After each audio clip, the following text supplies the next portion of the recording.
Hi there, and welcome back to Parenting with Autism and ADHD. I'm Shirley. I'm really happy that you're here today.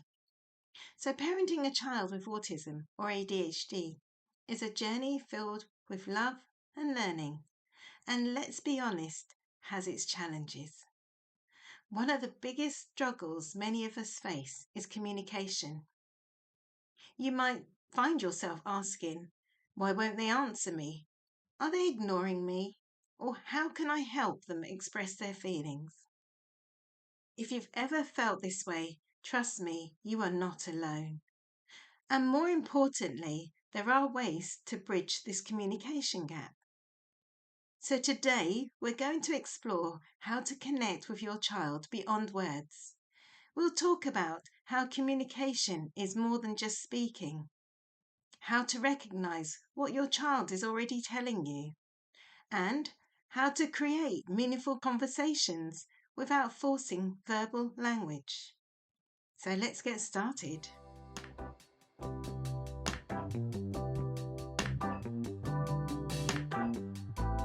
Communication is more than just words. So we often think of communication as just talking and listening. But for children with autism and ADHD, it can look very different. Some children may struggle to find the right words. Others may repeat phrases without meaning to start a conversation. Some may not use words at all, but that doesn't mean that they're not communicating. Did you know that about 30% of children with autism are minimally verbal or nonverbal? And that's from Autism Speaks.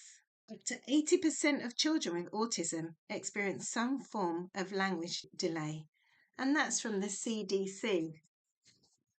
And many children with ADHD have difficulty processing verbal instructions, making it harder to keep up with conversations.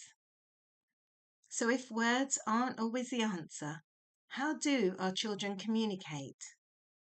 So here are some non-verbal ways that children express themselves. So they can use gestures and body language. They may guide your hand towards something that they want, or turn away when they feel overwhelmed. They can use sounds and vocalizations, humming, repeating phrases, or even silence can carry a meaning. Facial expressions, even a slight grimace, or widened eyes, or a smile can tell you more than words. And behavior, covering their ears or running away, or even a meltdown, might be their way of saying, "This is all too much for me." So instead of focusing on what they aren't saying, let's start recognizing what they are saying.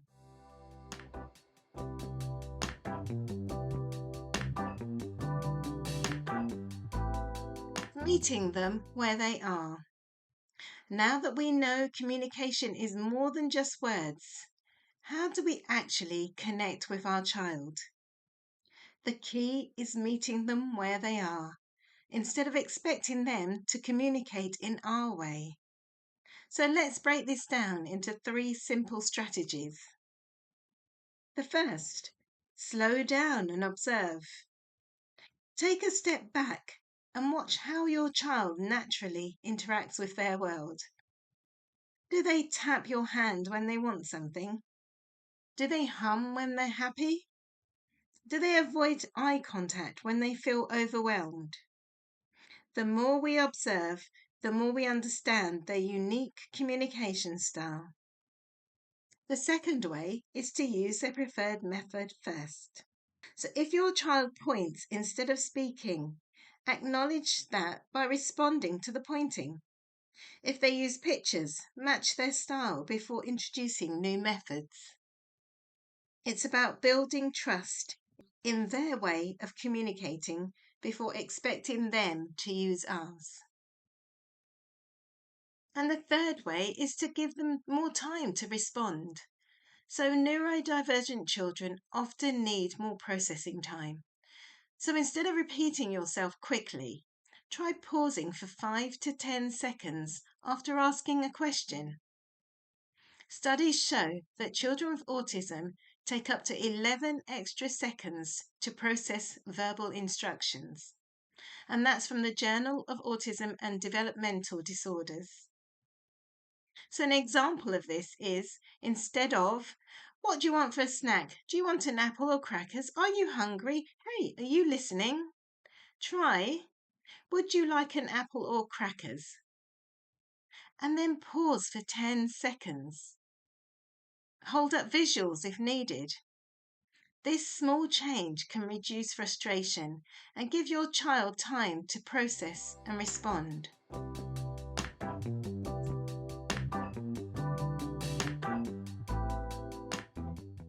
Alternative communication methods. So, for some children, verbal speech may not come easily or at all, and that's okay. There are many ways to help them express themselves.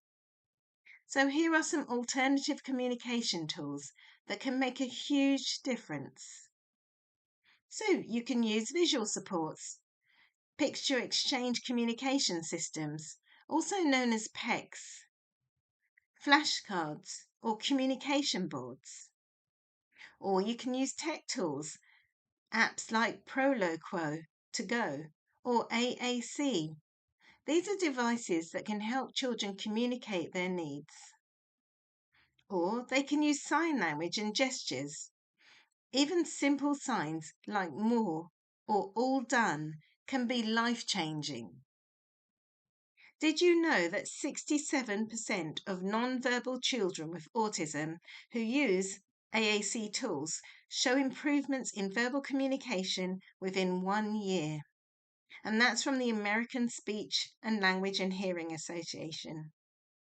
And even a child with ADHD can benefit from using visual communication supports, as they often struggle with verbal instructions and working memory. So, by giving our children the right tools, we empower them to express themselves in the way that works best for them.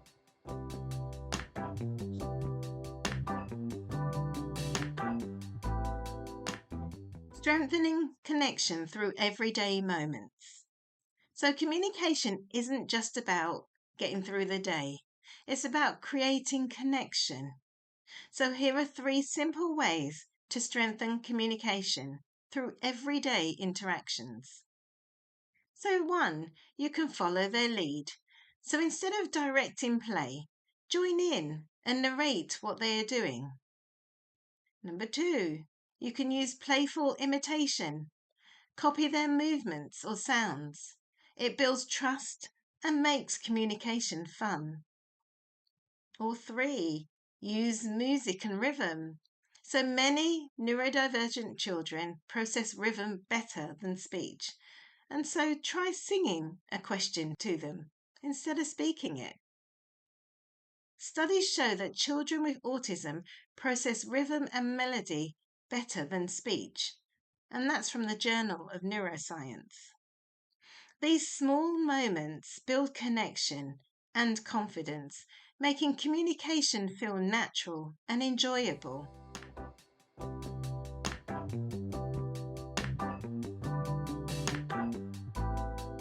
So, here are some final thoughts. You are already communicating. I want to remind you of something really important. You are already communicating with your child. Even if they don't use words, even if they don't respond the way you expect, you are still building a connection every single day. If today's episode resonated with you, I'd love to hear your thoughts. What communication challenges are you facing? And what has worked for you? So drop me a comment or send me a message. I'm here to help. And if you haven't already, be sure to subscribe just so that you don't miss the next episode, where we'll dive into self-care for parents, because you deserve it too. So listen to more episodes on my channel or follow me on social media for more tips and support. Until the next time, take care and keep connecting.